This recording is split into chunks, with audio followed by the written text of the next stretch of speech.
Assalamualaikum warahmatullahi wabarakatuh. Saya Muhammad Rosmi daripada Program Geografi Fakulti FSSK di bawah penyelidikan Dr. Rosmiza Muhammad Zainul. Tajuk pembentangan saya untuk Persada 2021 ini ialah amalan dan kesedaran petani terhadap pengurusan risiko bahan kimia dalam penanaman padi.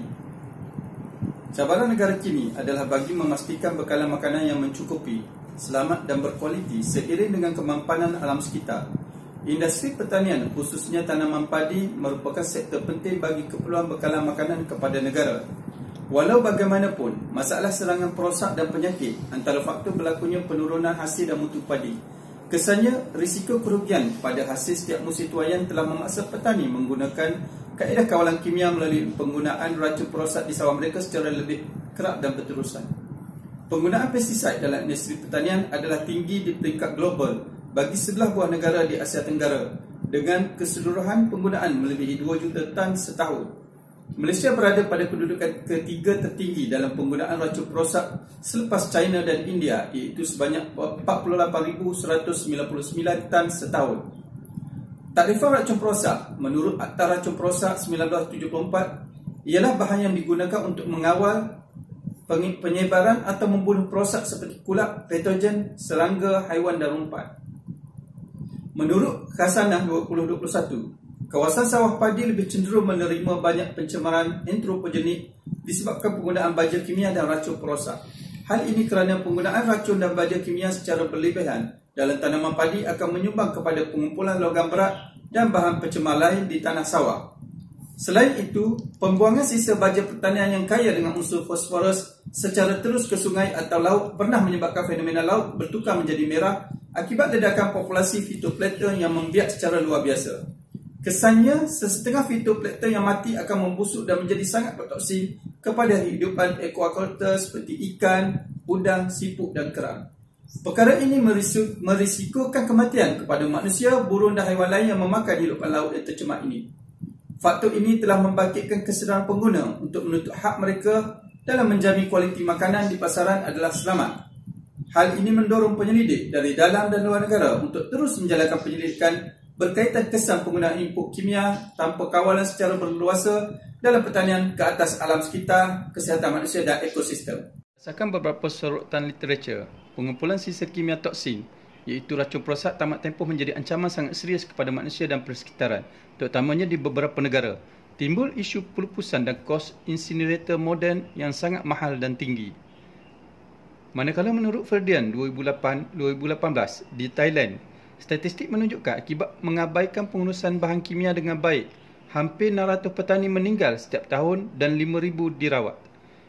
Bernama melaporkan berdasarkan kajian kes di Malaysia pula, seramai 567 mangsa keracunan rumpai jenis paraquat pernah berlaku di Perak pada tahun 2009 hingga 2011. Dalam kes berasingan, lebih 6,000 penduduk terjejas dan lebih 100 mangsa dirawat akibat pencemaran sisa kimia di Sungai Kim Kim, Johor pada 2019. Menurut Hafizi 2019, risiko keselamatan kesihatan kepada penduduk setempat dan ekosistem kerana sesetengah racun yang diharamkan seperti paraquat dan endosulfan boleh membawa kesan spektrum yang meluas. Kebimbangan mengenai penggunaan racun perosak yang terlarut resap ke dalam sumber air bersih membuktikan kehadiran sisa kimia seperti nitrogen amonia yang berkait langsung dengan aktiviti pertanian setempat. Perkara ini memberi kesan keselamatan kepada sumber makanan kita, manakala MAHAT 2018 dan YIN 2016 turut menyokong bahawa racun perosak yang tidak terbiodegradasi ini boleh menyebabkan kehidupan akuatik pupus dan risiko berlaku rantaian kemudaratan kepada kesihatan manusia atau haiwan yang memakannya. Pengetahuan berkaitan tahap bahaya bahan kimia amat penting di kalangan petani, memandangkan setiap bahan mempunyai kesan kimia yang berbeza kepada kesihatan dan persekitaran. Kos pelupusan dengan kaedah moden seperti insinerator amat mahal untuk diaplikasikan secara individu. Justru sikap pengurusan pengumpulan dan pelupusan kimia oleh petani perlu diambil kira. Manakala media sering melaporkan akibat buruk residu yang terkontaminasi dalam makanan dan hasil tani setiap tahun. Persoalannya, sejauh mana petani mengamalkan amalan pertanian baik khususnya dalam aspek pengurusan bahan kimia dalam penanaman padi. Oleh itu, objektif kajian dibina bagi mengenal pasti tahap amalan pengurusan risiko bahan kimia oleh petani di parsel padi Sungai Panjang, Sabak Renam. Dan objektif kedua adalah untuk mengenal pasti tahap kesedaran dan pengetahuan petani berkaitan risiko penggunaan racun perosak oleh petani di pasir padi Sungai Panjang, Sabak Bernam. Metodologi kajian berdasarkan data primer secara kuantitatif menggunakan instrumen soal selidik dijalankan. Kaedah pensampelan bertujuan dilakukan kepada pesawah di kawasan kajian secara rawak. Soalan adalah berkaitan demografi dan aspek pengurusan serta pengendalian bahan kimia dalam pertanian. Seramai 141 responden yang diambil daripada populasi yang berjumlah 218 orang petani mengikut kaedah Yamani 1967. Tahap interpretasi skor min diukur berdasarkan analisis tahap persetujuan responden menurut Wahab 2016.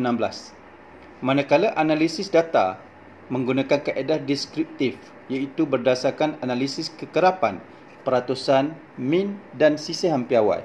Parsel padi Sungai Panjang yang terletak dalam blok tanaman Iada Barat Laut Selangor. Kajian dan perbincangan. Berdasarkan profil penanaman padi, majoriti petani mengusahakan sawah secara sepenuh masa dan majoriti pula berpengalaman sekitar 5 hingga 10 tahun dalam pekerjaan sawah. Graf hasil musim utama dan luar musim di atas menunjukkan dapatan yang selari dengan laporan portal rasmi Dewan Negeri Selangor 2021 bahawa purata musim utama merosot dari 6.4 tan per hektar kepada 4.5 tan per hektar semenjak tahun 2016 lagi. Perkara ini disebabkan serangan penyakit dan perosak seperti hawa daun bakteria dan serangan bena perang yang menyerang hampir 2,000 hektar kawasan sawah Iada Barat Laut Selangor. Dan pengendalian bahan kimia dalam industri pertanian, khususnya pengeluaran tanaman makanan, amat penting demi menjamin keselamatan pengguna dan kesejahteraan alam sekitar. Didapati majoriti responden bersetuju sebanyak 97.2% dan sangat setuju 2.8% perlunya membaca label jenis bahaya, risiko bahan kimia dan protokol sebelum digunakan. Kaedah membuang tong racun atau baja kosong ke tempat pembuangan sampah domestik berdekatan memperolehi interpretasi yang tinggi dengan min 4.65 kerana sangat dipersetujui oleh majoriti responden. Kalau pengendalian melalui kaedah menanam atau membakar tong racun yang kosong selepas dibilah juga dipersetujui oleh majoriti responden sebanyak 75.2%. Kalau majoriti responden sangat setuju iaitu 71.6%. Menggunakan kaedah mengumpulkan tong racun atau baja kosong untuk program kita semula tong racun. Trend persamaan hasil turut diperolehi berdasarkan kajian oleh Yang 2014 yang mendapati majoriti responden 90% melibatkan petani mempunyai kesedaran yang tinggi berkenaan risiko dari penggunaan racun perosak ke atas kesihatan manusia sekiranya mengabaikan langkah-langkah dan protokol keselamatan. Kesedaran berkaitan risiko, bahaya dan sifat kimia yang terkandung di dalam racun makhluk perosak yang digunakan amat penting di kalangan para petani. Hal ini kerana mereka merupakan golongan hadapan yang memastikan keselamatan hasil pertanian kepada pengguna. Sikap pengendali racun perosak dapat dinilai melalui kesedaran penggunaan racun perosak secara berhemah dengan mengambil kira piawaian dan langkah-langkah yang ditetapkan oleh pengeluar bagi mengurangkan potensi bahaya dan pencemaran kepada sistem pertanian. Keputusan tahap kesedaran dan pengetahuan berkaitan risiko penggunaan racun perosak kimia dalam penanaman padi, data menunjukkan 61.7% adalah sangat setuju bahawa mereka sering mengalami gangguan kesihatan selepas mengendalikan racun perosak. Majoriti responden pula, 67.4%, sangat setuju bahawa racun jenis paraquat atau endosulfan masih digunakan oleh petani. Menurut Ablishah dan Singh 2009, faktor kurang kesedaran dan pengetahuan sifat kimia racun perosak boleh membawa kepada penyalahgunaannya. Walau bagaimanapun, pengetahuan responden bahawa risiko bahaya racun perosak harus diambil berat, tetapi penggunaan PPP yang bersesuaian masih tidak jelas kerana jumlah peratusan responden yang tidak setuju masih boleh dianggap tinggi. Sebagai kesimpulan, walaupun adanya kesedaran yang tinggi berkenaan risiko penggunaan racun perosak, namun pelanggaran penggunaan racun yang diharamkan masih lagi berlaku. Tambahan pula, segelintir responden masih menganggap penggunaan pakaian pelindung diri iaitu PPE semasa aktiviti meracun amat menyusahkan. Hal ini membawa kepada wujudnya simptom keracunan setiap kali aktiviti meracun dilakukan di sawah. Lantaran itu, pihak kerajaan perlu memberi penekanan terhadap program pendidikan yang berterusan, latihan pengurusan dan pengendalian selamat berkaitan racun perosak secara lebih holistik kepada kumpulan sasar, khususnya golongan petani. Oleh itu, kaedah pengurusan perosak perlu dilaksanakan secara bersepadu dengan mengambil kira beberapa faktor agar penggunaan input kimia di kawasan sawah adalah pada kadar optimum dan tidak berlebihan. Sekian, terima kasih.